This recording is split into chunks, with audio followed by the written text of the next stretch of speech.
Thank you very much. Suvi, we are very, very happy to welcome you, and you can take the floor now for 20 minutes. Thank you. Thank you very much, Patricia. I will share my screen now. So you should be able to see the presentation. And there we go. So hello everyone, and as Patricia just said, my name is Suvi Isohella, and I'm giving a presentation about applying heuristics, accessibility heuristics in university teaching. And unfortunately, my colleague Juho-Pekka Mäkipää wasn't able to join us today, but he sends his greetings to all of you.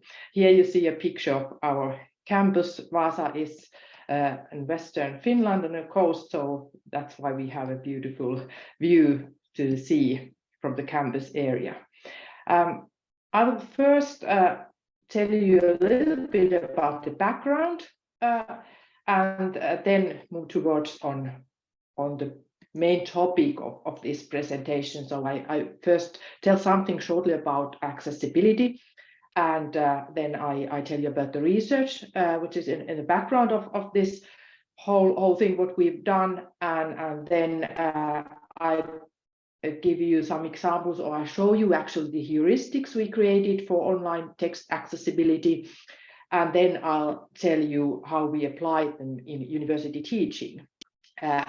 I teach in Department of Communication Studies, and we have a joint technical communication master's program with information systems, where Juho-Pekka Mäkipää is a university teacher. And we both, Juho-Pekka and me, we teach a course at university. It's about accessibility, or actually web content accessibility is the course, and we also use that course for this purpose, where we then where we created these heuristics, and also the students have the chance to comment on them, etc. And I will tell you more about them soon. First of all, I'm quite sure that you are familiar with the definition of accessibility. Here I refer to the ISO standard.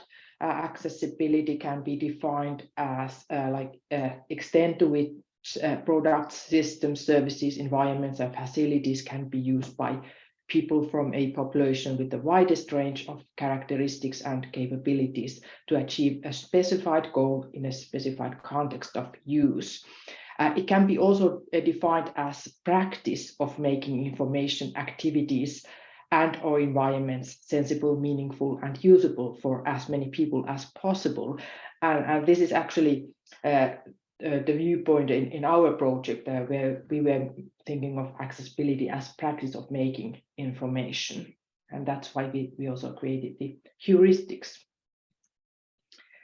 I just shows you about the concept of accessibility, and then we have also the concept of web accessibility, and here in this definition, of course, websites are mentioned. So websites need to be designed and developed to support usability across these contexts, so that all people can use websites in a range of context of use. So this is shortly the background, and then also was important to mention, of course, legislation and all kinds of guidelines we have.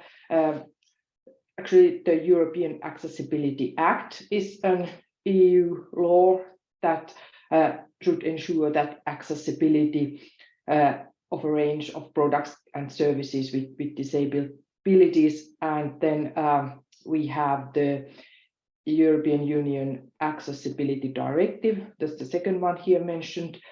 It actually implements standards based on web content accessibility guidelines. And many of these legislation and other guidelines and action plans, they are based on web content accessibility guidelines, and we also use Juho-Pekka me these guidelines as the starting point for our project. So to the background of the whole project and the research, I would like to mention or say that in digital services, texts and linguistic elements convey meaning, and despite the increasing amount of audiovisual content, a significant proportion of online content remains in textual form. As you know, we'll still have lots of websites with lots of text. So reading is one of the primary ways to interact with digital services. Although accessibility guidelines, such as the Web Content Accessibility Guidelines, offer great help for web practitioners, webmasters, and web developers, websites often remain inaccessible. One reason for this is confusing guidelines. There are some research about that. The majority of web practitioners who have technical expertise have at least a basic awareness of web accessibility that individuals in non-technical roles do not necessarily possess. Content creators are one of the groups of practitioners who are struggling with the question of how to create accessible content for websites. The scope of existing accessibility guidelines is too wide and technically specified for the use of content creators in public services. So there is a need for clear guidance on how accessible text can be produced for websites. And that was the main point or starting point also for our project. Therefore, we asked the following question. What design heuristics can support content creators in producing accessible online text? And here I show you a short definition. Heuristics can be defined as a set of general principles that are relatively easy to use, clear, and do not necessarily require any prerequisites. So these heuristics we created for online text accessibility, they provide hands-on guidance for accessible text production, and they can help content creators ensure that the text content they create is accessible. They are meant for people who especially create text content for the web to achieve or allow text accessibility, and they also may be used as a self-assessment tool for the same purpose. And this is actually what we also did in our teaching projects I will tell you about. So here I'll show you the heuristics so that you get an idea what's in there. The idea is not to go through these in detail. You can take a look at them, and I have also the reference to the article that was published last year, so you can take a closer look at it also by reading the article and looking at these tables there. But we had these groups or categories on the right hand side. You see there are formatting, and we also have content, and we also have structure. So they were categories we first created, and then we took a look at various sources. Some accessibility heuristics already existed, web content accessibility guidelines, of course, and other research, and then we created these heuristics. And the whole process of the creation of these heuristics is described in this article, so I'm not going into that in this presentation. But there you see the number on the left-hand side is the number of the heuristic, and then the actual heuristic, and then there is the explanation, so that the person who is producing the content for the web can also read why this is needed. That was the idea, that it also helps to understand why something needs to be done. And here you can see 3 more heuristics in the category formatting the text, and then there is heuristic number 8 referring to structuring of the online content, textual content. So the idea was that these heuristics are easy to understand and easy to use. And one reason or important thing was also that we didn't want to have too many heuristics, so we tried to keep that the amount of heuristics also reasonable. So you can see that here are all the 15 heuristics, and these are focusing on content. For those of you who are familiar with web content accessibility guidelines, you know that there are not that many instructions focusing on the actual textual content. It says that the text has to be understandable, but then these kind of explanations are actually missing, or instructions what would be useful for the content creator when creating accessible content for the web. Okay, so now to the actual main point of my presentation. We have these heuristics. We also, when we created them, we also used the students. They were evaluating the heuristics and giving feedback to us. So that was one process. But now I would like to talk about how we applied these heuristics in university teaching. And when I talk about university teaching, I'm referring to the MA program in technical communication. So we had students from communication studies, and we have had students from information systems. And most of the students we have in our program, they are actually students who are also working. Most of them actually, they are working full time, and then they study and do their studies at the same time. So that's the big background for the students. So here I describe 3 cases how we have applied these heuristics in teaching, and now I go into detail explaining what we have done. And I hope that we have here at the end enough time for discussion. So I was thinking that I won't speak that long, so that you might have some questions, and then I can explain in more detail what we have done if you are interested in certain case. So let's take a look at the first one. This is actually the first thing what we did with the students. So the students did heuristic evaluation for public sector organizations, their websites, and they also created online textual content. So we were interested in seeing how these heuristics work when they are used for evaluation. That was actually the main purpose. When we are thinking of our teaching, we thought that would be maybe easiest, at least in the beginning, that the students use the heuristics for evaluation. So we first introduced the heuristics to the students, and then they worked either in pairs or individually. We had a group of students working on site at campus, and then we had students on Zoom. And they used the heuristics for evaluation. They chose websites of Finnish public organization, and they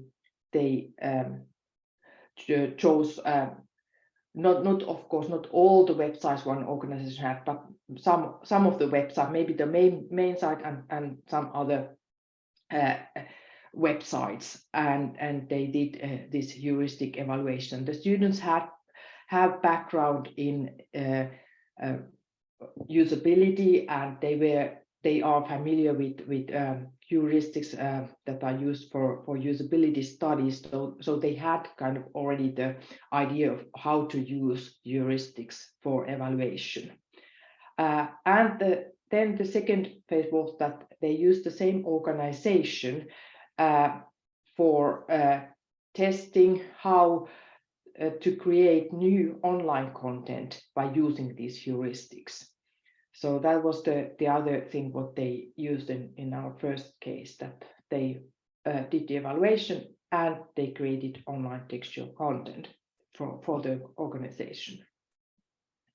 And afterwards, we had a discussion with the students, and they were commenting on how it worked. They said that it was rather easy to use the heuristics for evaluation, although they said that it took a while to think how to use them when producing new online content, because of course they had to familiarize themselves with the organization and also the language used within that organization, etc.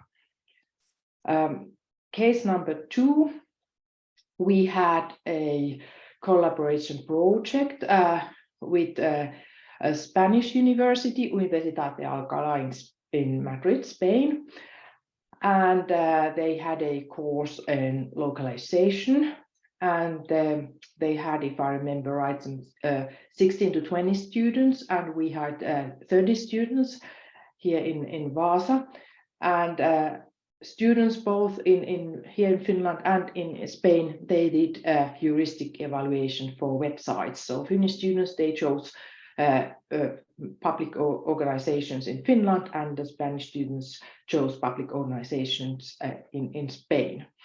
And then after the heuristic evaluation, the students from Spain, they gave presentations on Zoom, and we had group discussions with the students at the end. So unfortunately, we didn't have enough time to have our students in Vaasa also to give presentations about their findings, but they were talking about their findings in these group discussions we had at the end. So this was kind of a test. We were given this possibility to have this collaboration, and we were interested in seeing how it works. And it was actually also for us as researchers very interesting to hear how the students in Spain use these heuristics, and what they said that would be maybe interesting to develop in the future, because the heuristics were made for Finnish context, and we realized that although they work rather well in the Spanish context, but some adjustments need to be made. And of course, the idea of this heuristics is that the organization using them can develop them further. So that's one important aspect I forgot to mention earlier. Then case number 3, we had students here in Vaasa, Finland, working again in pairs or individually, and then using web content accessibility guidelines, web accessibility tools, and these heuristics for evaluation. And then they compared these methods and reflected results, and then had at the end a group discussion and wrote a report of what they had found. So they had more tools for evaluation this phase. And this is actually what we are doing this year as well. So we basically we chose this case number 3 for the future teaching projects.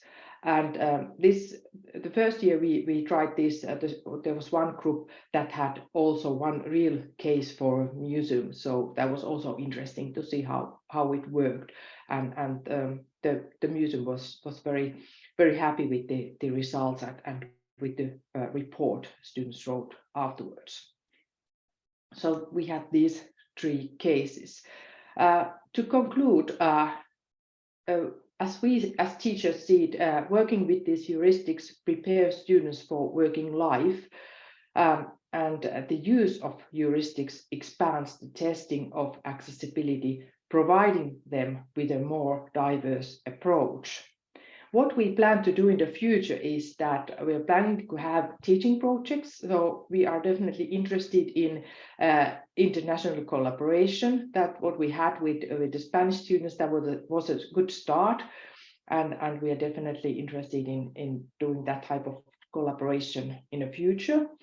And then, of course, we are planning to do more research. We are thinking of involving users, real users, so to say, who can then say their opinion on websites that have been content produced by using these heuristics, and maybe a content that doesn't have the heuristics in the background. And then what we would like to do is also that we would continue working with content creators in organizations and see how these heuristics are applied, and we would like to, of course, continue working with these heuristics and want to make them better in the future.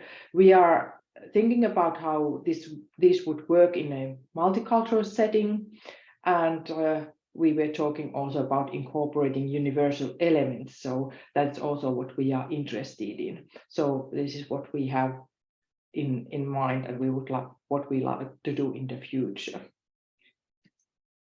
Here is a list of references you can take a look at, and thank you. Thank you very much, Suvi, for this very interesting presentation, and thank you also to your colleague for participating with you. I'm sure we have a lot of questions, and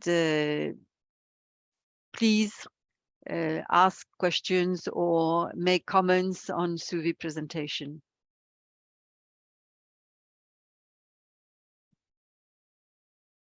People are very shy. So do you have plans to perhaps develop a font for visually impaired people with students? No, some have already been developed, like Luciol or Ado. Did you tackle that problem? Oh, this is interesting. We haven't actually talked about that yet, but that would be one thing we could be interested in. We are definitely aware of the fact that especially web content accessibility guidelines, they refer a lot to visually impaired people. So that would be also interesting, maybe to have a project with students. So that could be one. And we have been actually talking about the possibility of contacting various organizations in Finland to have users testing these heuristics and developing them further. Thank you very much, Sophie. She's one of our students. Another question or remark or feedback?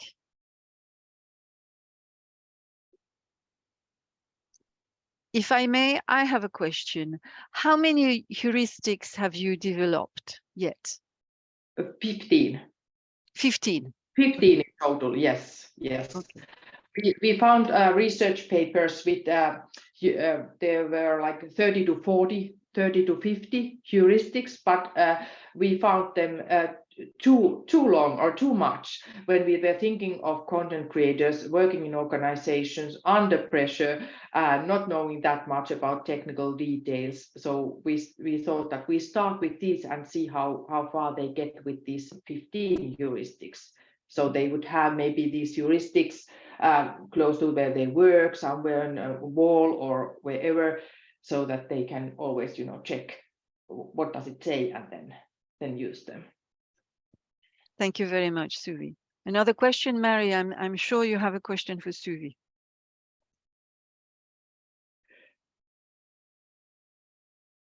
I'm not sure I have a question. I find the type of work you've done with students interesting. I would like maybe yeah. Yes, yeah. I actually would like to ask you that do you have a lot of within your technical communication courses, do you focus on accessibility? And if yes, how do you use or focus? What do you do? Well, we with our Master 1 students, there's an introduction course where I talk about accessibility, and then in the Master 2 courses, students have classes about ergonomics where they and also website design where accessibility is mentioned. But then that would be a question for the students about the depth of the course on accessibility and whether that addresses the needs of the practice on the field. Yeah. François Violette is here. Is he available to answer the question? Maybe not. François Violette is one of our instructor in ergonomy also. Yes, actually, accessibility is one of the many things we could cover in theory. This is typically covered, in bibliography, references, and this kind of stuff. We don't really have time to have a fully dedicated, not even course, but lesson. We conduct survey at the beginning of the year, so at least students can express what they think is important for them and what's their interest within ergonomics and website design, as mentioned. And we take it from there and make educated suggestions, hopefully useful. But that's about it today. Thank you very much, François. Any other comments, feedback, question? I think there was a question. There's a question in the chat. Yes. Is there going to be regulation that will be webmasters? Yes, I would say that the regulation we have already, it doesn't say that that webmasters have to make the website accessible, but the idea is that organizations have to make sure that the websites are accessible for impaired people. At the moment, it covers public organizations, but in the near future, within 2 years, it also applies to companies and all kinds of services. For instance, and these video services as Netflix, etc. So that will be interesting to see where this goes and leads to. Thank you, Suvi. André Tran is just typing another question. So do you know of particular research on accessibility for neurodiverse people like dyslexism, autism? I personally don't know at the moment. I can't mention any references in English. Juho-Pekka would probably know more. We had a student doing her thesis on accessibility for neurodiverse people, but it was it is in Finnish, but she's working on that and doing her PhD at the moment in English. Her name is Pia Karasjärvi, and I will write her name down in case you want to take a look at her master's thesis and the references she uses. So the thesis can be found by Googling. Thank you very much. How do you pronounce it? Pia? Karasjärvi. I wrote the name in the chat. Karasjärvi. Yes, but I wanted to hear your accent. This is why. Thank you very much, Suvi. Lake in Finnish. One of the most difficult language Finnish is. So I think we've reached 3 o'clock. It was very, very nice to see you again, Suvi. I hope we will catch up later.